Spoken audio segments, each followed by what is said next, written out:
So இன்னைக்கு வந்து I have just kept this mic. This is English version.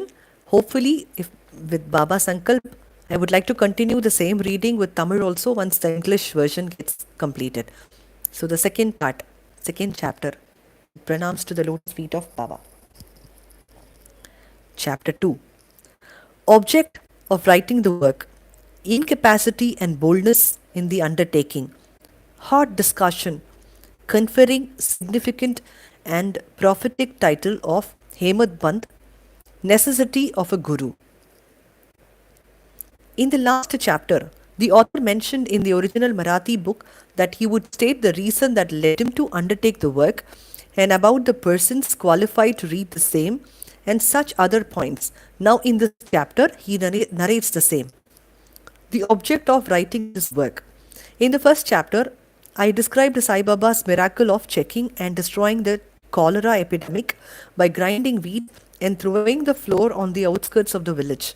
I heard other miracles of Sai Baba to my great delight, and this delight burst forth into this poetic work.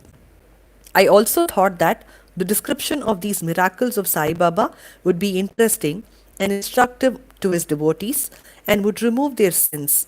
And I also began to write the sacred life and teachings of Sai Baba. The life of the saint is neither logical nor dialectical. It shows us the true and great path. Incapacity and boldness in undertaking the work. Hemad Pant thought that he was not fit a person to undertake the work. He said, I do not know the life of my intimate friend, nor do I know my own mind. Then, how can I write the life of a saint or describe the nature of incarnations, which even the Vedas were unable to do? One must be a saint himself before he could know other saints. Otherwise, how can I describe their glory? To write the life of a saint is most difficult. One may as well be able to measure the depth of the seven seas or enclose the sky with cloth trappings. I knew this was the most venturous undertaking, which might expose me to ridicule. I therefore invoked Sai Baba's grace.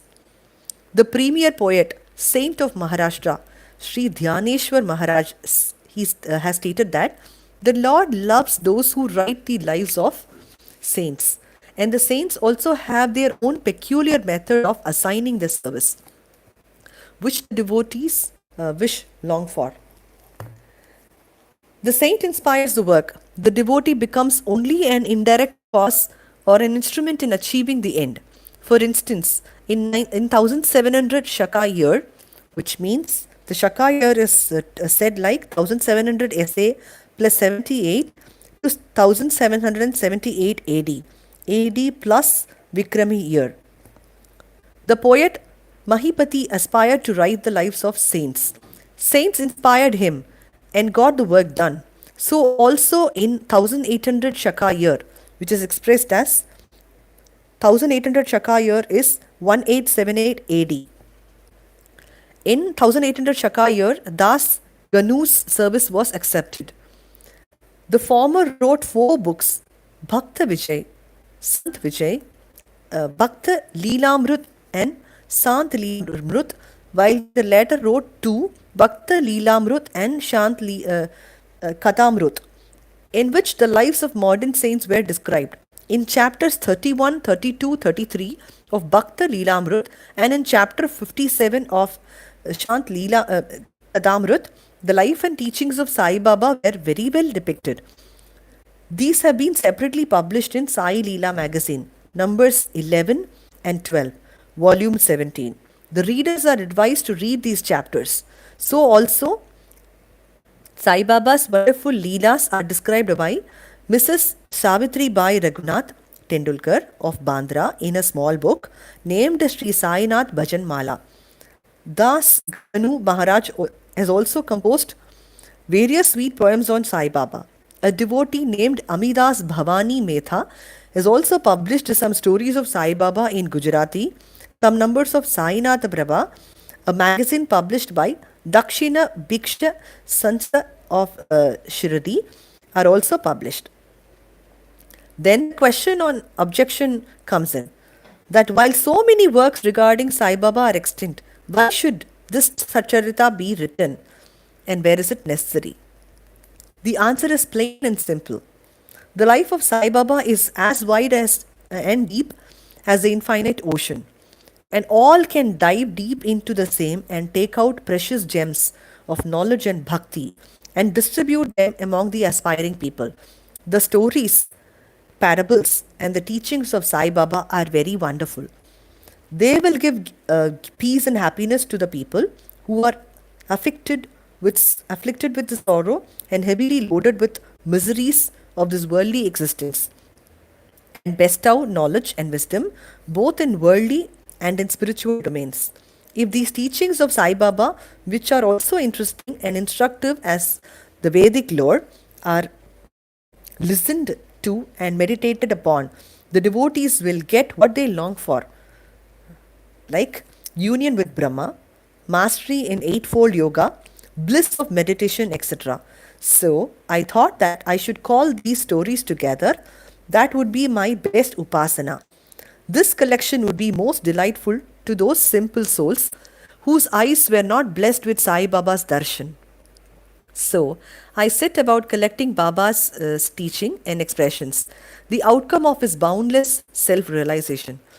It was Sai Baba who has inspired me in this matter. In fact, I surrendered my ego at his feet and thought that my path was clear and that he would make me quite happy here and in the next world. I could not myself ask Sai Baba to give me permission for this work, so I requested Mr. Madhavarao Deshpande alias Shama, Baba's most intimate devotee, to speak to him for me. He pleaded my cause and said to Sai Baba, "This Anna Sahib wishes to write your biography.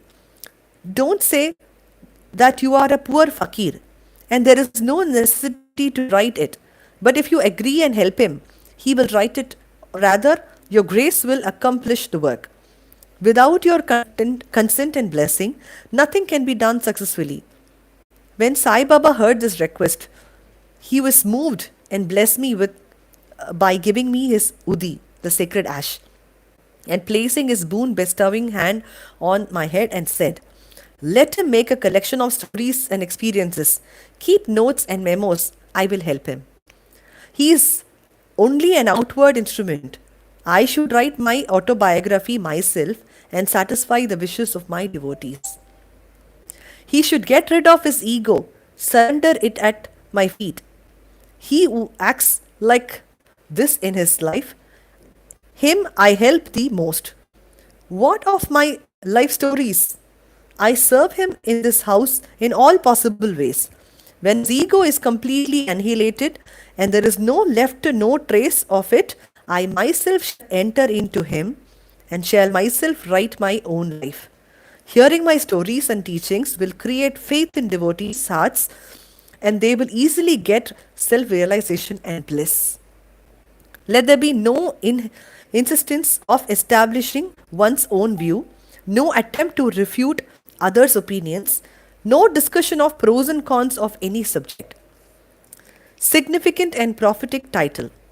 The word discussion put me in mind of promise to explain the story of my getting the title of Hemad Pant, and now I begin to relate the same.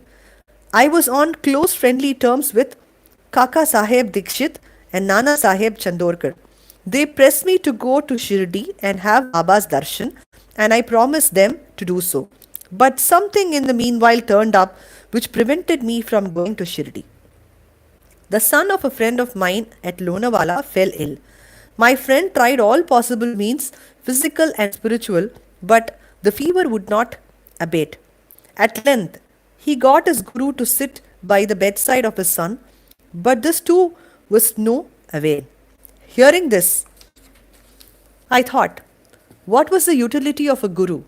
If he could not save my friend's son, if the guru can't do anything for us, why should I go to Shirdi at all? Thinking this way, I postponed my Shirdi trip, but the inevitable must happen, and it happened in my case as follows.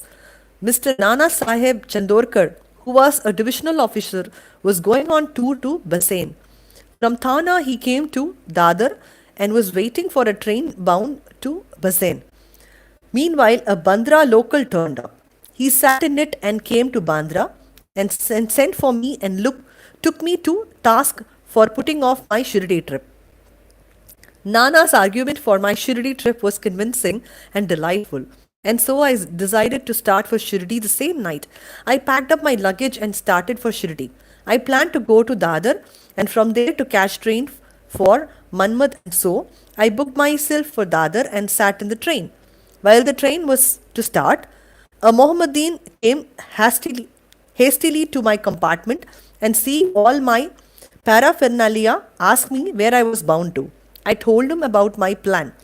He then suggested that I should go straight to Boribandar and not to wait at Dadar, as the Manmad mail did not stop at Dadar. If this little miracle or Leela had not happened, I would not have reached Shirdi next day, as settled, and many doubts would have assailed me. But that was not to be. As fortune favoured me, I reached Shirdi the next day before 9 or 10 a.m. Bahu Sahib Kaka Dikshit was waiting for me there. This was 1910, when there was only one was waiting for me there, only one place, Satesvada, for lodging pilgrim devotees. After alighting from the Tonga, I was anxious to have darshan when the great devotee Tatya Sahib Nulkar returned from the masjid and said that Sai Baba was at the corner of the Vada and said I should first get the plenary darshan and then, after bath, see him at leisure. Hearing this, I ran and prostrated before Baba. My joy knew no bounds. I found more than what Nana Chandorkar had told me. All my senses were satisfied, and I forgot my thirst and hunger. The moment I touched Sai Baba's feet, I began a new lease of life. I felt much obliged to those who spurred and helped me to get the darshan, and I considered them as my real relatives, and I cannot repay their debt. I only remember them and prostrate mentally before them. The peculiarity of Sai Baba's darshan, as I found it, is that by his darshan our thoughts are changed. The force of previous actions is abated and gradually non-attachment or dispassion towards worldly objects grows up. It is by the merit of actions in many past births that such darshan is got. And if you only see Sai Baba, all the world assumes the form of Sai Baba. Beautiful. Hot discussion. On the first day of my arrival at Shirdi, there was a discussion between me and Bala Sahib Bathe regarding the necessity of a guru. I contended, why should we lose our freedom and submit to others? When we have to do our duty, why a guru is necessary? One must try his best and save himself. What can the guru do to a man who does nothing but sleeps indolently?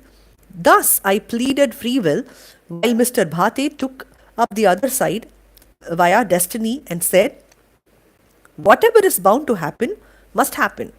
Even great men have failed. Man proposes one way, but God disposes other way.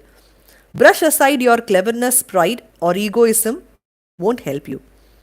This discussion, with all its pros and cons, went for an hour or so, and as usual, no conclusion was arrived at. We had to stop the discussion ultimately as we were exhausted. The net result of this was that I lost my peace of mind and found that unless there is strong body consciousness and egoism, there would be no discussion. In other words, it is egoism which breeds discussion. Then, when we went to masjid with others, Baba asked Kaka Sahib Dikshit the following. What was going on in this Satesh Vadha? What was the discussion about? And staring at me, Baba further added, what did Hemad Pant say? Hearing these words, I was much surprised. The masjid was at a considerable distance from Sathevada, where I was staying and where the discussion was going on.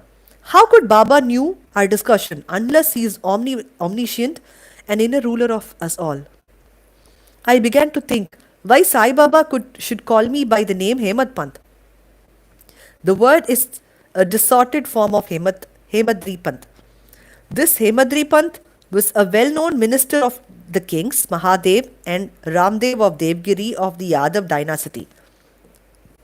He was very learned, good-natured, and and the author of works such as Chaturvarga Chintamani, which is dealing with spiritual subjects, and Raj, Rajprahasti. He invented and started new methods of accounts and was the originator of the Moodi, which is Marathi shorthand script.